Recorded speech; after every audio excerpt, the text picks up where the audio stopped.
Today we're going to have a look at some of the questions that you've asked that are related to you being successful in racing. Race drivers, it's Enzo with the Race Driver Coach Show from a hotel room because I'm actually on holiday. I'm in beautiful Greece and it's flaming hot. So I thought I'd come in the room to film this because even though I'm on holiday, I can't miss a Monday for the Race Driver Coach Show. So this is a bit different, this one, because I've had time sitting by the pool to look through my phone and go through messages that I've missed. So questions from you guys. So whether it's email, whether it's through social media or through the website, you've sent so many questions and they're great. And they actually feed the Race Driver Coach Show because I see a good question, like, that'd be a good topic. But there's so many that get missed. So first of all, sorry, because I'm kind of busy. They get missed, and it's amazing how many messages I get. So I've just taken a look through now and I picked 3 random questions from yourselves, and they are kind of related to people who want to make it in motorsport. So it's not just the normal stuff that I talk about, so I'm going a bit left field here, but well, here they are. The first question's from, what is it, Lafotti 0384, and you basically asked, how do you become a race driver coach? Well, I suppose the best way to answer that is just to say how I did it, like most driver coaches did really.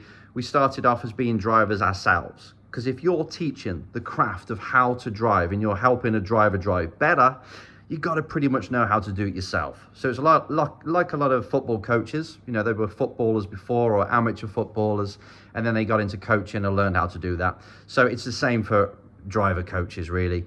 So I started driving myself, and then I would say by the end of the very first, maybe it was second year I was racing, I started to work for a race school, Silverstone.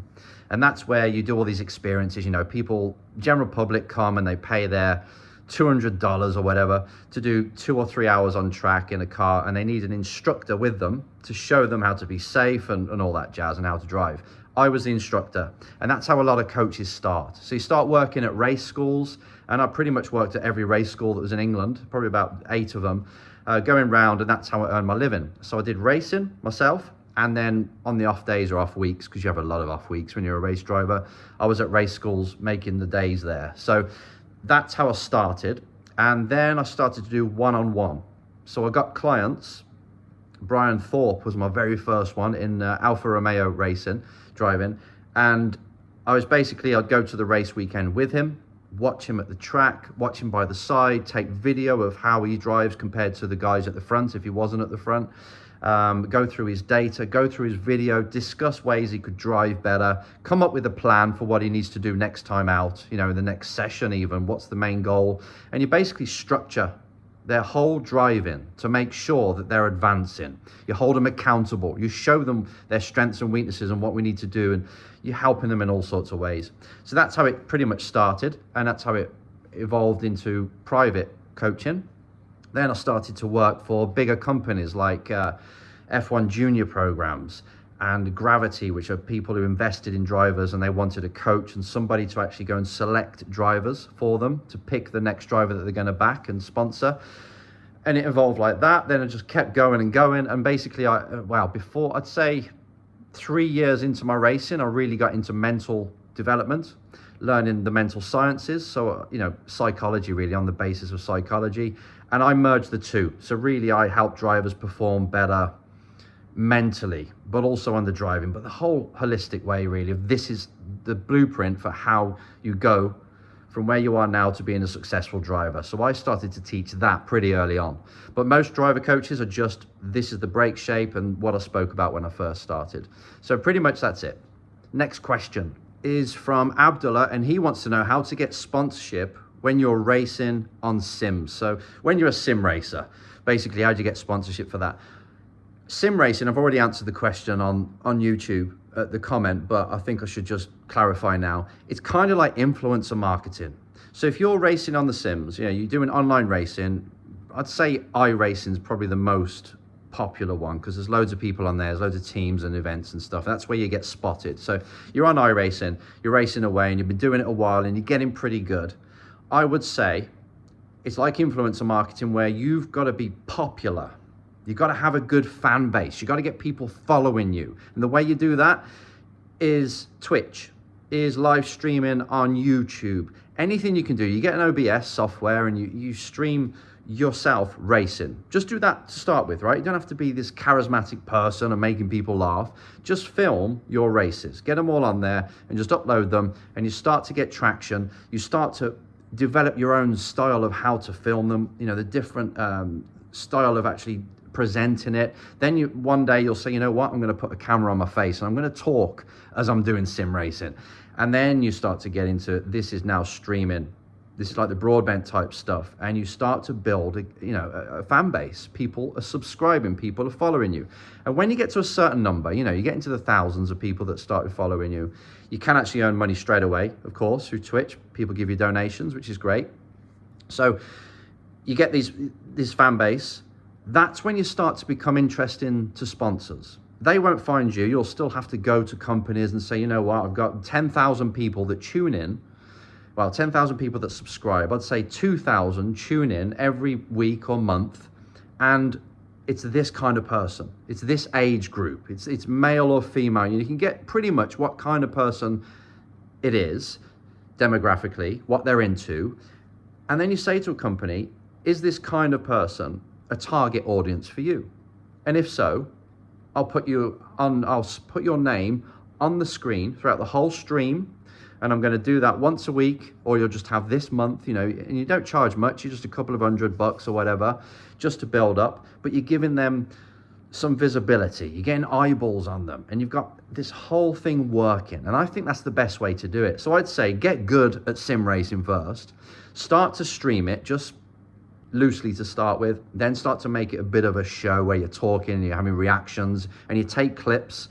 And if you've had a funny reaction, a funny comment that you've actually said as you've crashed or whatever, you put that on Instagram or any other social media platform, and you start to build it. A bit like all these social media people do, right? And YouTube presenters, this is how they start. And once you start to get going, that's when you can start to sell sponsorship packages. And even put the decals on your car, so you can have your car branded in their stuff, but people don't see that very often.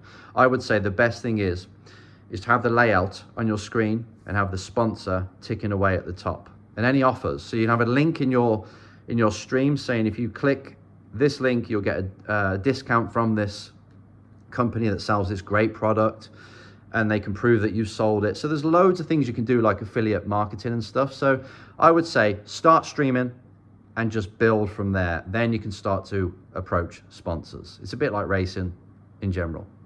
And the last question I want to hit today is from Reece, and it was via email asking, how do I make a racing career when I'm from a country that has no racing and it's pretty much a third world country?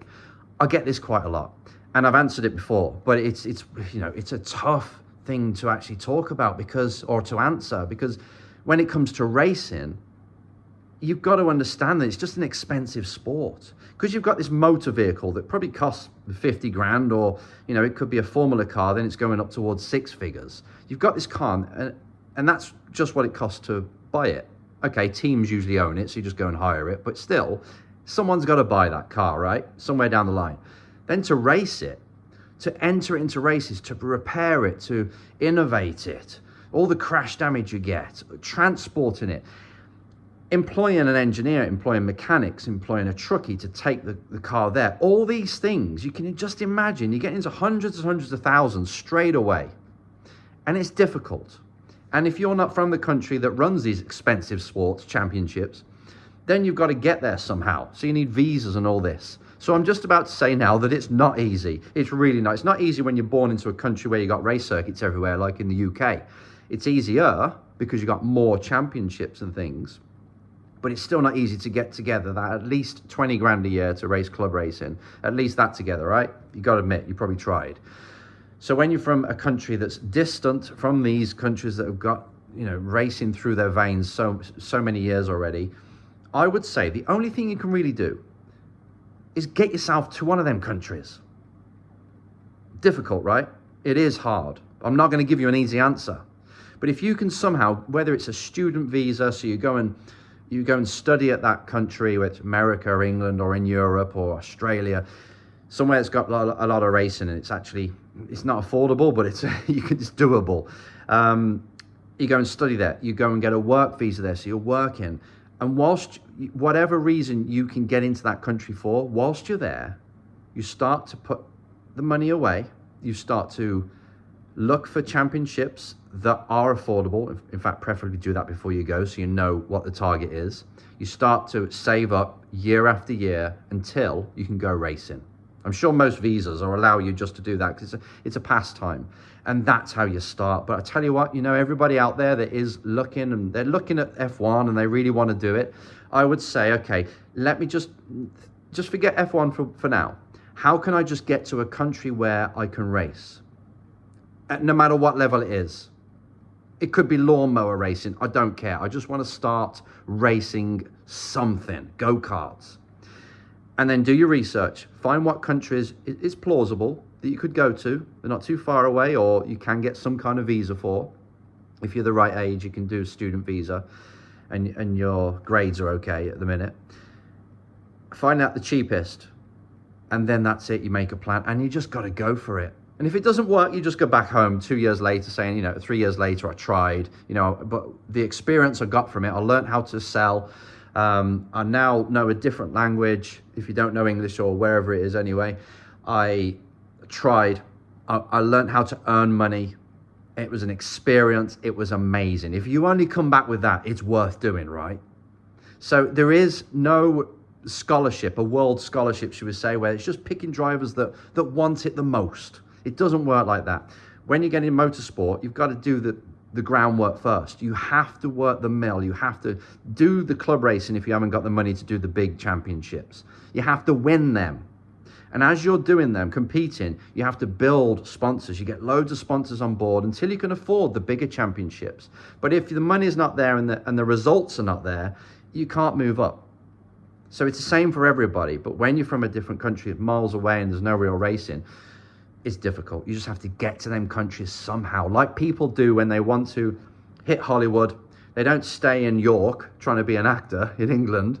A lot of people chase their dream and they move to Hollywood. Somehow they find out how to get there, and they work as a waiter or a waitress, doing whatever they can, doing auditions all the time, just to see if they can make it. It's the same with, when you want to be a model, a designer model, and you think, right, I'm going to go to Rome, I'm going to do all these auditions and see if I can get on.